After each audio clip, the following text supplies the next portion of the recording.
but I suspect, I'm barring some major expose or something that we don't know. He's been confirmed several times in the past. Here he comes. The president will be introduced. Timothy Geithner and Mr. Jacob Lew. Good afternoon, everybody. Please have a seat.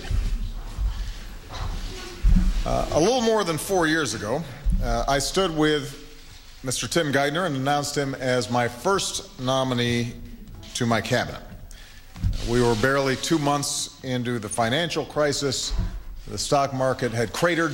The housing market had cratered as well.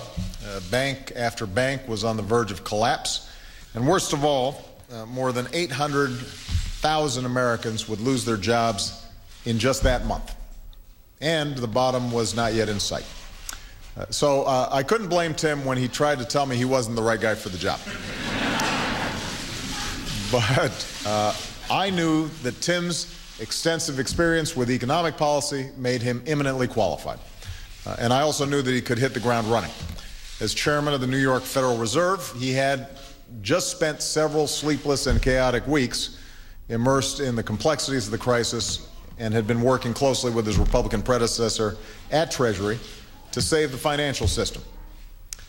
Then, with the wreckage of our economy still smoldering and unstable, I asked Tim to help put it back together. And thanks in large part to his steady hand, our economy has been growing again for the past 3 years. Our businesses have created nearly 6 million new jobs. The money that we spent to save the financial system has largely been paid back. We've put in place rules to prevent that kind of financial meltdown from ever happening again. An auto industry was saved. We made sure taxpayers are not on the hook if the biggest firms fail again.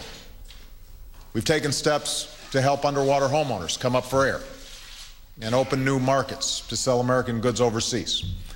And we've begun to reduce our deficit through a balanced mix of spending cuts and reforms to a tax code that, at the time that we both came in, was too skewed in favor of the wealthy at the expense of middle-class Americans. So when the history books are written, Tim Geithner is going to go down as one of our finest secretaries of the Treasury.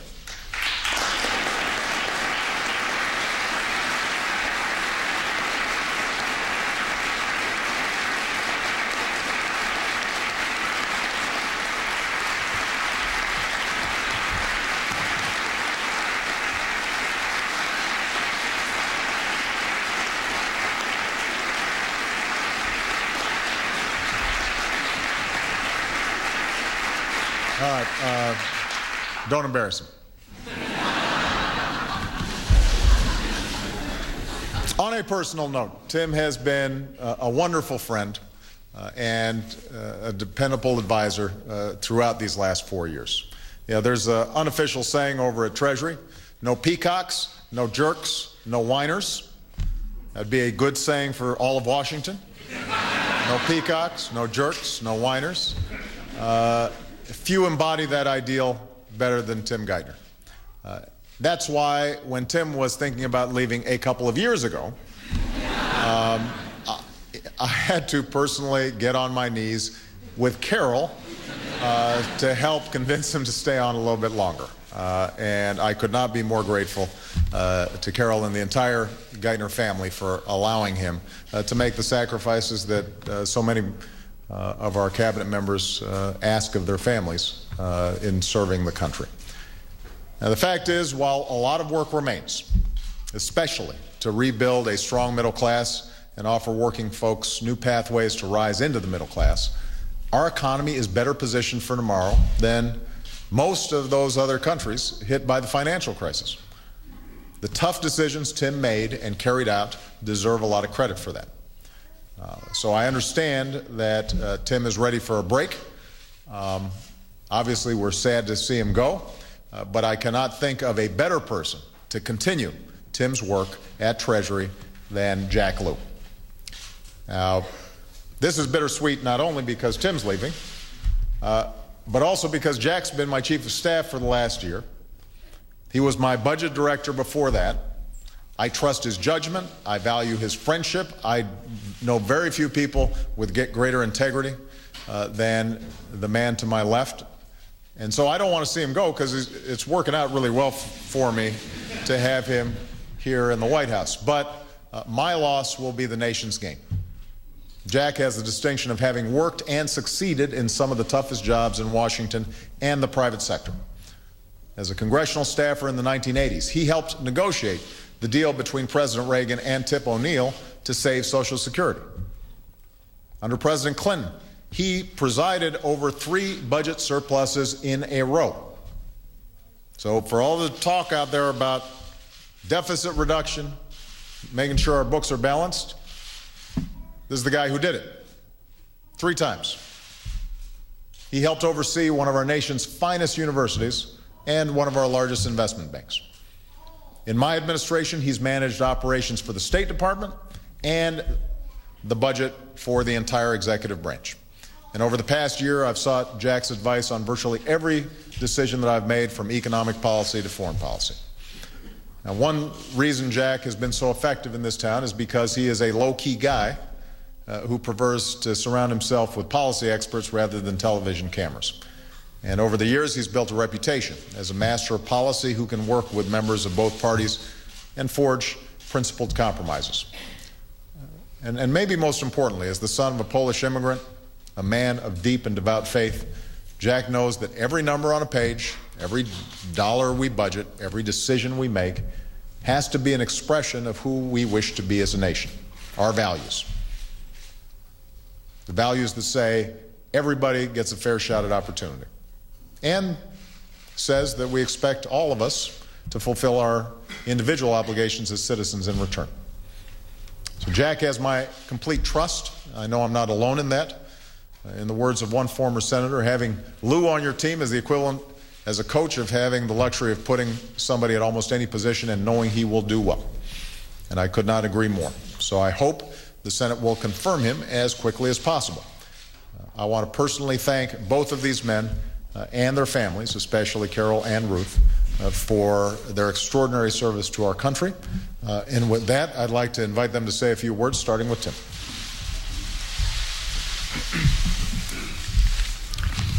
Mr. President, it's been a privilege to serve you. I'm honored and grateful that you asked me to do this, really. I am. And I'm very proud of what my colleagues at Treasury and your economic team was able to help you accomplish these first 4 years. When you stepped into this building as president, you were confronted with a world in crisis, the worst crisis in generations.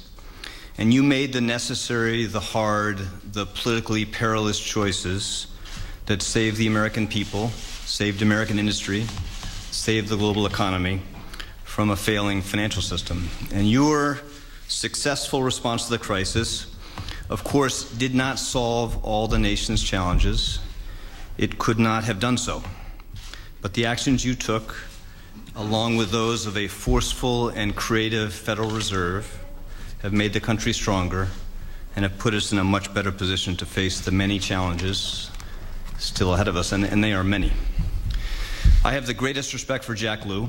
I know him as a man of exceptional judgment, calm under pressure, with an extraordinary record of accomplishment and experience over decades spent at the center of American economic policy. He's committed to defending the safety net for the elderly and the poor. He understands what it takes to create the conditions for stronger economic growth and broader economic opportunity. And he understands that to govern responsibly is to govern with a recognition that we have limited fiscal resources. Now, like Jack, I've spent my professional life in this world of public policy and public service. And as all of you know, our families carry a large share of the burdens we assume in public life. And I feel incredibly fortunate that my wife, Carol, and my family have been willing to allow me to do this. And I thank them for their support and their patience, and I understand their occasional impatience. I want to express my admiration and my appreciation for the women and the men of the Treasury Department, those who came to serve you these years of crisis, and the civil servants of the Treasury, with whom I first started working in 1988. They are exceptionally talented and honorable public servants.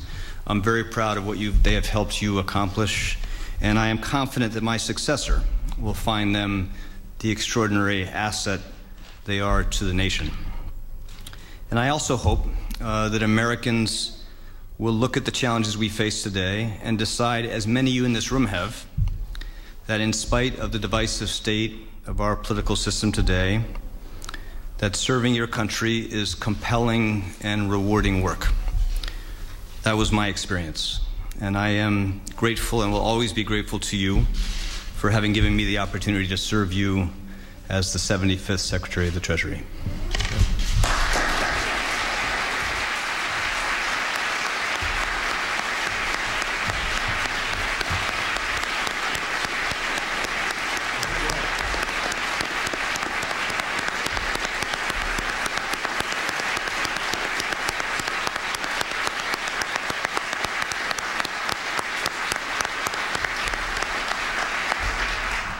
Mr. President, it has been my honor to serve as your Chief of Staff, and before that at OMB in the State Department. It's really been a privilege to come to work every day as part of a team that's dedicated to building a sound economy and a safer world. Tim, you've been a friend and a colleague for many years, actually decades, and the American people are better off for your outstanding service. And you know, I thought I knew you pretty well, but it was only yesterday that I discovered that we both share a common challenge with penmanship.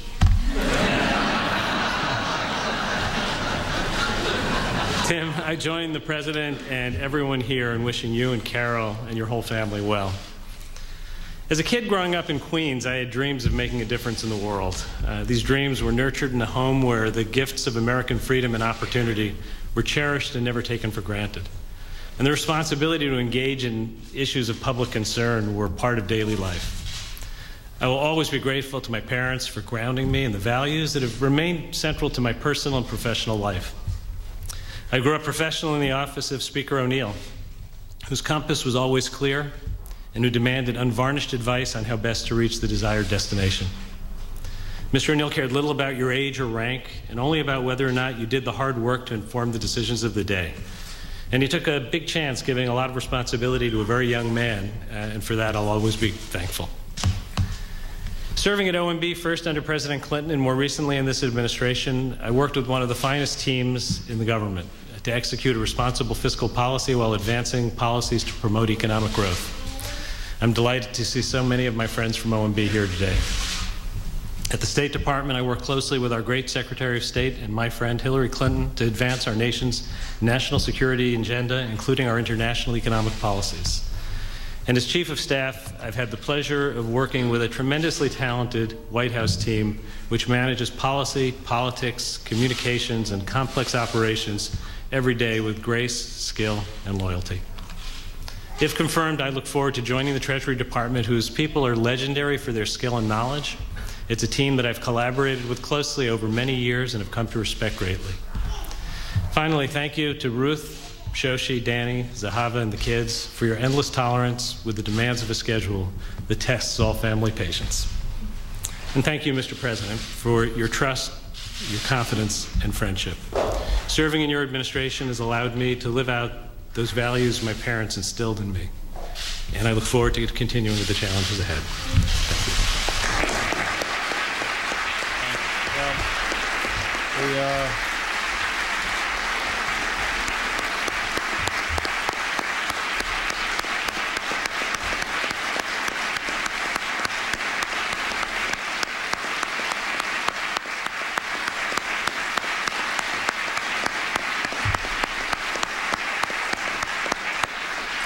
Well, these are two outstanding public servants. I think the only point that I want to make, leave you with, is the fact that I had never noticed Jack's signature. And when this was highlighted yesterday in the press, I considered rescinding my offer to appoint him. Jack assures me that he is going to work to make at least one letter legible in order not to debase our currency, should he be confirmed as Secretary of the Treasury. So thank you very much, everybody.